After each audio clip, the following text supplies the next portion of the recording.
Hello my dear students, तो हम लोग आज जो है 10वीं जमात में शामिल अफसाना अंधेर को पढ़ेंगे।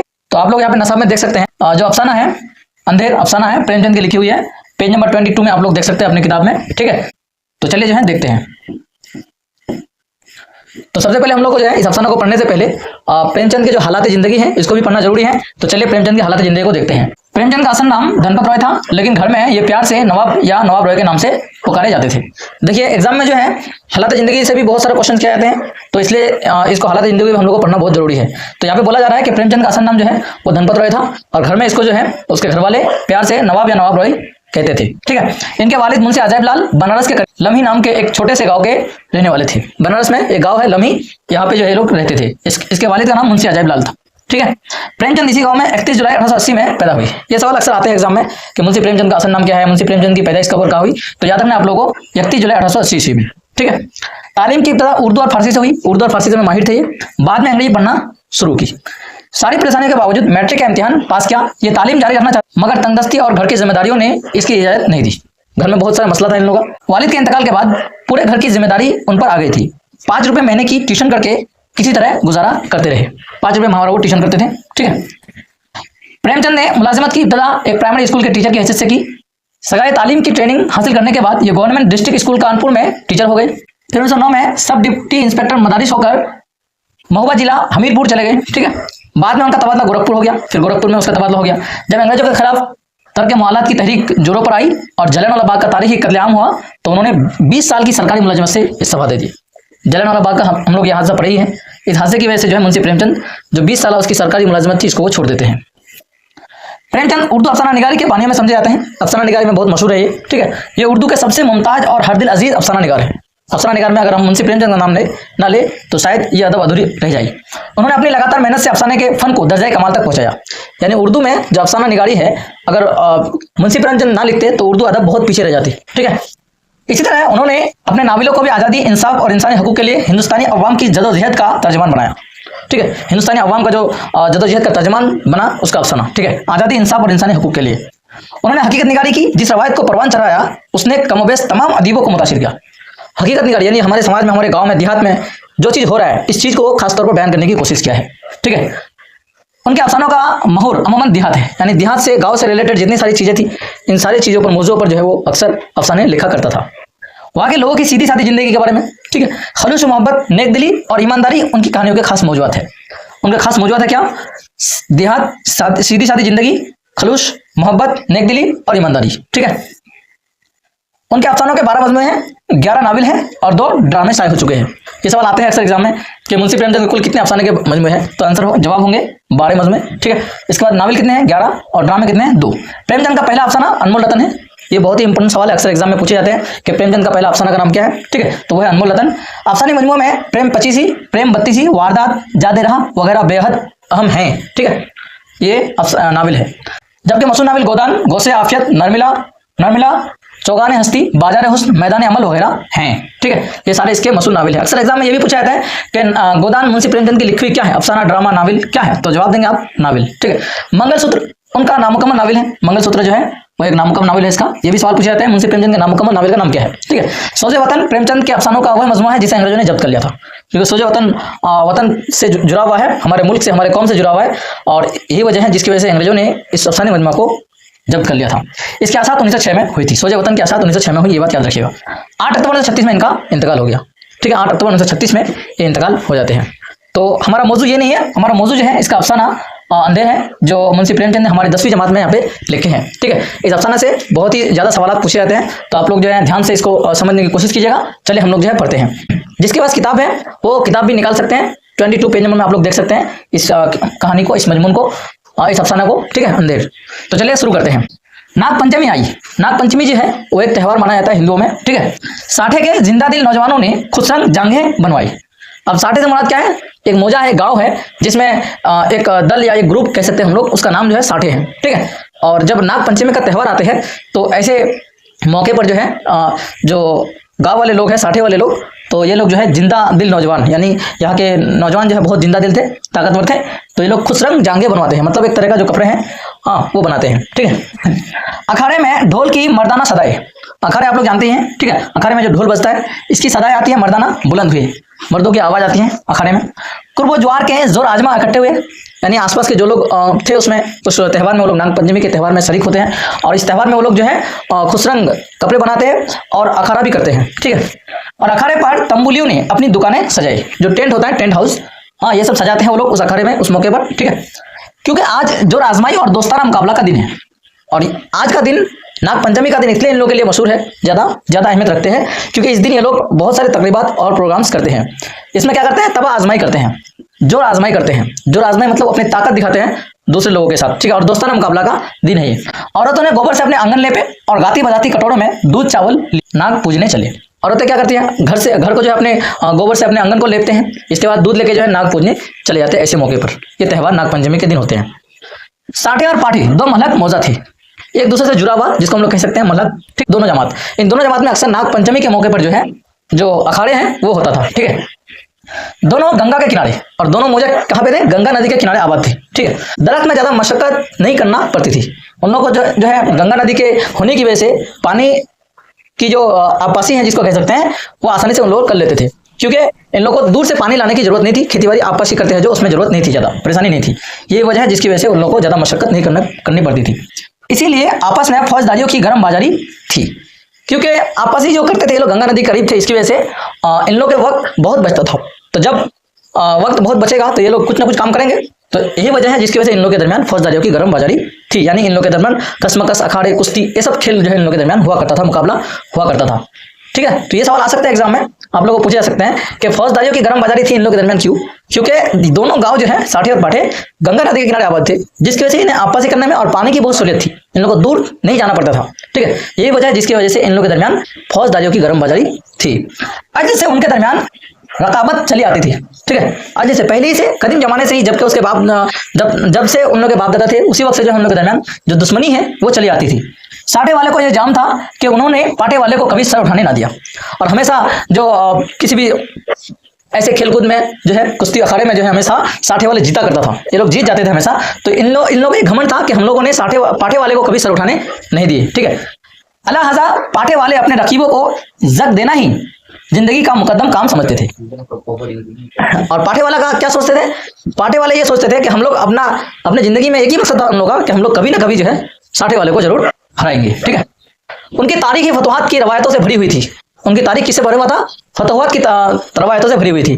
पाटे के चरावे ये गीत गाते हुए चलते थे, जो पाटे लोग जो है चरवा करते थे, किसान थे ये लोग, तो ये लोग जो है कैसे गीत गाते थे, देखे, साठे वाले का कायर सुगड़े, पाटे वाले गा रहे थे गीत, साठे वाले कायर सुगड़े, मतलब जो लोग बहुत डरपोक होते हैं, ठीक है, इसलिए कह रहे हैं साठे वाले कायर सुगड़े, पाटे वाले हैं सरदार, पाटे वाले हैं सरदार। इस तरह से वो लोग गाने बजाते थे, गीत गाते थे। और साठे के धोबी क्या गाते थे, सुनिए, साठे वाले 60 हाथ के, यानी 60 हाथ है इन लोगों के, जिनके हाथ सदा तलवार, और इसका हाथ बहुत ही मजबूत है, उन लोगों के जन्म मनाए जिन पाटे मान ले अवतार। ये शेर जो है अक्सर साठे के नौजवान गाते थे, ठीक है। अब देखिए क्या है, गर्ज रकाबत का ये जोश बच्चों में माँ के दूध के साथ दाखिल होता था। यानी जैसे ही इन लोगों के दोनों कौमों में से एक में बच्चे पैदा होते थे, तो बचपन से ही उन लोगों को ये सिखा दिया जाता कि साठे वाला आपका दुश्मन है, जिससे आप लोगों को मिलना जुलना नहीं है, दोस्ती नहीं करना है। और इन लोगों को कहा जाता था कि पाटे वाले से हम लोग को दुश्मनी है, बचपन से ही बच्चों को सिखाया जाता था एक दूसरे के खिलाफ, ठीक है, बातें करना। और इसके इजहार का सबसे मौजूद और तारीखी मौका यही नाग पंचमी का दिन था। ये लोग जो अपनी दुश्मनी निकालते थे, एक ही वो दिन था, हर साल आते थे ये दिन, वो है नाग पंचमी का दिन। बहुत ही जोश व खरोश के साथ ये दिन लोग मनाते हैं। इस दिन ये लोग दोस्ती और दुश्मनी का जो दिन है, इस दिन निकालते हैं। इस दिन के लिए साल भर तैयारियां होती रहती थी, और इस दिन के लिए साल भर वो लोग तैयारियां करता था, ठीक है। आज उनमें मुआरकी की कुश्ती होने वाली थी। आज उनमें क्या होने वाला था, मुआरकी की कुश्ती होने वाला था, अखाड़ा, ठीक है। साठे को गोपाल पर नाच था। अब देखिए, साठे वाले का एक सरदार था जिसका नाम था गोपाल, ये बात याद रखेगा, साठे वाले के सरदार का नाम गोपाल। अब देखिए, पाटे वाले को बल्दियों का घर, यानी पाटे वाले बल्दियों नाम का एक सरदार था, उस पर घमंड करते थे। ये दोनों सरदार का नाम याद रखेगा, गोपाल के सरदार, साठे वाले के सरदार थे गोपाल, और पाटे के सरदार थे बल्दियों। दोनों एक दूसरे पर घमंड करता था, गरुड़ करते थे। दोनों सुरमा अपने अपने फरीक की दुआएं और आरजुएं लिए हुए अखाड़े में उतरे। दोनों मौजा, यानी दोनों फिरका के जो सरदार हैं, गोपाल और बल्दियों, ये दोनों अखाड़े में उतरते हैं अखाड़ा करने के लिए, ठीक है। तमाशियों पर मरकजी कशिश का असर हुआ, यानी तमाशियों मतलब जो है तमाशा देखने के लिए जो लोग आए हुए हैं, मेहमान, वो लोग मरकजी कशिश का असर हुआ, यानी सब इन लोगों को बहुत ही दिलचस्प लगा ये बात कि ये लोग अखाड़े में शामिल हुए हैं। मौजा के चौकीदारों ने लठ और डंडों का ये झगमट देखा, और मर्दों की अंगारे की तरह लाल आंखें तो तजुर्बा साबका की बिना पर लापता हो गए। जो लोग चौकीदार लोग थे गांव में, और ये लोग जो है क्या करते हैं, लठ और डंडों का एक बहुत बड़ा बोझा लेके आते हैं। ठीक है, अब देखिए आगे क्या हुआ। इधर अखाड़े में दाव पेच होते रहे, मतलब कभी बल्दियों गोपाल को हराए तो कभी गोपाल बल्दियों को गिराए। ठीक है, इस तरह से ये लोग दाव पेच होते रहे। बल्दियों उलझता था, बल्दियों कसमकस खाते थे, कभी उलझता था। ठीक है, गोपाल पेतरे बताता था, अलग अलग तरीके अपनाते थे उसको गिराने के लिए। ठीक है, उसे अपनी ताकत का जाम था। किसे अपनी ताकत का जाम था? गोपाल को ताकत का जाम था, मतलब ताकत पर घमंड था उसको कि मेरी बहुत ताकत है। ठीक है, इसे अपने कर्तव्य का भरोसा, और बल्दियों को किस क्या चीज था? अपने कर्तव्य पर भरोसा कि नहीं मैं कुछ कर सकता हूँ। ठीक है, कुछ देर तक अखाड़े से ताल ठोकने की आवाजें आती रही। ताल जो बड़े बड़े ढोलक होते हैं उसको ताल कहते हैं, उसकी आवाजें आने लगती हैं। तब यकाएक बहुत से आदमी खुशी से नारे मार मार उछलने लगे। अचानक क्या हुआ, ये लोग जब कुश्ती में कुश्ती का मुकाबला कर रहे थे तो अचानक जो है एक आवाज आती है, खुशी से नारे की आवाज आती है। ठीक है, कपड़े और बर्तन और पैसे और बतासे लुटाए जाने लगे। कोई पैसे लुटा रहे हैं तो कोई कपड़े लुटा रहे हैं तो कोई बतासा लुटा रहा है, यानी इनमें से कोई एक हार जाते हैं और कोई जीत जाते हैं, इसी वजह से ऐसा होता है। ठीक है, किसी ने अपना पुराना साफा फेंका, कपड़े उतार कर फेंक दिए। किसी ने अपनी बोशीदार टोपी हवा में उड़ा दी। ठीक है, इस तरह से 60 के मंजिले जवान अखाड़े में पल पड़े और गोपाल को गोद में उठा लाए। गोपाल को गोद में उठा के लेके आ रहे हैं लोग। ठीक है, यानी गोपाल के जो मौजा थे 60 वाले जीत जाते हैं। ठीक है, बलदेव और उसके रकीबों ने गोपाल को लहू की आंखों से देखा। लहू मतलब होता है खून, तो खून की आंखों से देखते हैं क्योंकि गोपाल अखाड़े में बलदेव को शिकस्त कर देते हैं। ठीक है, और दांत पीस कर रह गए। बहुत गुस्सा है लोग 60 वाले पर, पाठे वाले। ठीक है, क्योंकि इस कुश्ती के मुकाबले में 60 वाले जीत जाते हैं। ठीक है, अब क्या हुआ, मुकाबला खत्म हो गई और जो 60 वाले लोग हैं वो जीत जाते हैं। पाठे वाले उसको लहू की आंखों से देखते हैं और दांत पीस कर रह जाते हैं, गुस्से होकर रह जाते हैं वो। ठीक है, अब देखिए 10 बजे रात का वक्त और सावन का महीना था और रात 10 बजे थी। ठीक है, आसमान पर काली घटाएं छाई हुई थी, यानी आसमान पर जो बादल छाए हुए थे। तारीके का ये आलम था, गोया रोशनी का वजूद ही नहीं, यानी बहुत ही अंधेरी थी रात। ठीक है, कभी कभी बिजली चमकती थी, आसमान में बहुत बिजली चमकती थी, मगर तारीकी को और ज्यादा तारीक करने के लिए मेंढकों की आवाज जिंदगी का कुछ पता देती थी। यानी उस रात अगर कुछ ये बताती कि रात है अभी, जिंदगी है अभी बाकी, तो वो है मेंढकों की आवाज। मेंढकों की आवाज ये पता देती थी कि हाँ जिंदगी अभी तक मौजूद है, वरना चारों तरफ मौत थी, चारों तरफ मौत ही नजर आती। अंधेरे में हम सब की अगर कोई आवाज ना करे, खामोशी रहे, तो हमको यही लगेंगे कि हम लोग नहीं है शायद इस दुनिया में। खामोश, खौफनाक और मतीन, बहुत जो है खामोशी छाए हुए है मौसम। 60 के झोपड़े और मकानात इस अंधेरे में बहुत गौर से देखने पर काली काली भेड़ों की तरह नजर आते थे। अगर हम लोग दूर से देखते तो 60 के झोपड़े कैसे नजर आते थे, जो भेड़ है काली काली इस तरह से नजर आता। ना बच्चे रोते थे, ना औरतें गाती थी, पीराने पार साराम नाम भी न जपते थे। ऐसे अंधेरे रात में ना औरतों की आवाज आती, ना बच्चों की आवाज आता, और बस राम राम ये सब जो है कहा करते थे। मगर आबादी से बहुत दूर कई पुरसू नालों और ढाक के जंगलों से गुजरकर ज्वार और बाजरा के खेत थे।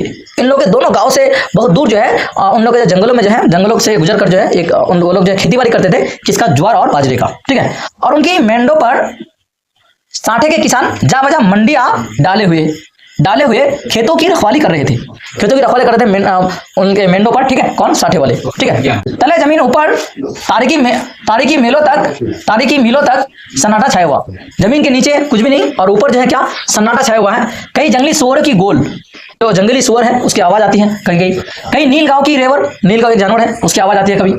बजट चिल्लम के और कोई साथी नहीं थी। चिल्लम जानते हैं आप लोग, जिसको हम लोग बीड़ी या सिगरेट कह सकते हैं। तो चिल्लम के सिवा बीड़ी और सिगरेट की तरह जो पीते हैं, तो चिल्लम के सिवा और कोई साथी वहां पे उस अंधेरी रात में नहीं थी इन लोगों का। बजज आग के और कोई मददगार नहीं, और आगे वो साथी थे उन लोगों का उसको। ठीक है, उस अंधेरे में जरा खटका हुआ और चौक पड़े। जरा अगर कुछ आवाज होती तो चौक पड़ता था कि क्या हो गया इस अंधेरी रात में, कुछ आ तो नहीं गया। ठीक है, या दुश्मन तो नहीं आ गए, मतलब पाठे वाले। ठीक है, तारीकी खौफ का दूसरा नाम है, ये तो पता है हम लोग को कि जो तारीकी अंधेरा है ये खौफ का दूसरा नाम है। अंधेरी है तो हमको डर है, अगर अंधेरी नहीं है, दिन है तो कहीं भी जा सकते हम लोग। वही जगह अगर रात होती तो शायद नहीं जा सकते थे।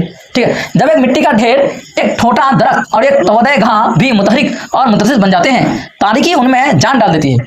तारीकी सब में जान डाल देती है। ठीक है, लेकिन ये मजबूत हाथों वाले मतलब 60 वाले, मजबूत जिगर वाले, बहुत ही जिगर वाले थे ये लोग। मजबूत इरादे वाले, बहुत ही इरादे वाले थे ये लोग, मजबूत इरादे वाले थे। कौन लोग? 60 वाले लोग। किसान है कि ये सब सख्तियां झेलते हैं ताकि अपने ज्यादा खुशनसीब भाइयों के लिए ऐसा तकलीफ के सामान बहम पहुंचाए। ठीक है, ताकि खेतों की रखवाली कर सके लोग। मजबूत दिल वाले थे बहुत, ये सख्तियां सब झेलते हैं, यही वजह है कि अपनी खेतों की वो रखवाली कर सके।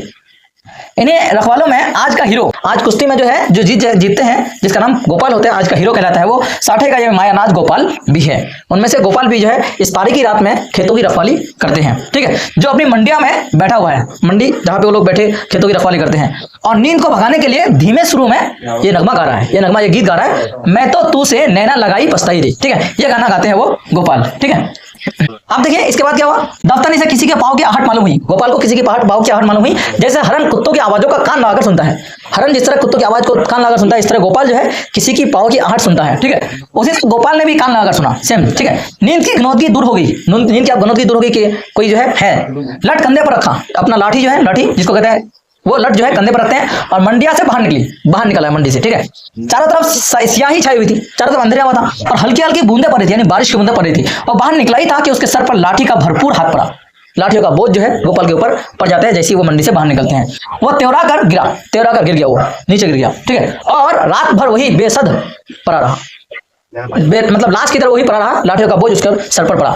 मालूम नहीं उस पर कितनी चोटें पड़ी, बहुत चोटें उसके ऊपर। हमलावरों ने तो अपनी दानिश में इसका काम तमाम कर डाला, यानी जो भी हमला किया गोपाल के ऊपर, उसको ये लगा कि हाँ गोपाल अब जो है मर चुके हैं, अब इसका कुछ और नहीं है, लेकिन हयात बाकी थी। इसका मतलब कि अभी तक जिंदा है वो कौन, गोपाल। ठीक है, ये पाटे के गैरतमंद लोग थे। और ये लोग कौन थे जिन्होंने लट का बोझ डाला इसके ऊपर, तो वो थे पाटे वाले गैरतमंद लोग। ठीक है, जिन्होंने अंधेरे की आड़ में अपनी हार का बदला लिया, अपनी कुश्ती में जो हारा पाटे वाले, इसका बदला लिया।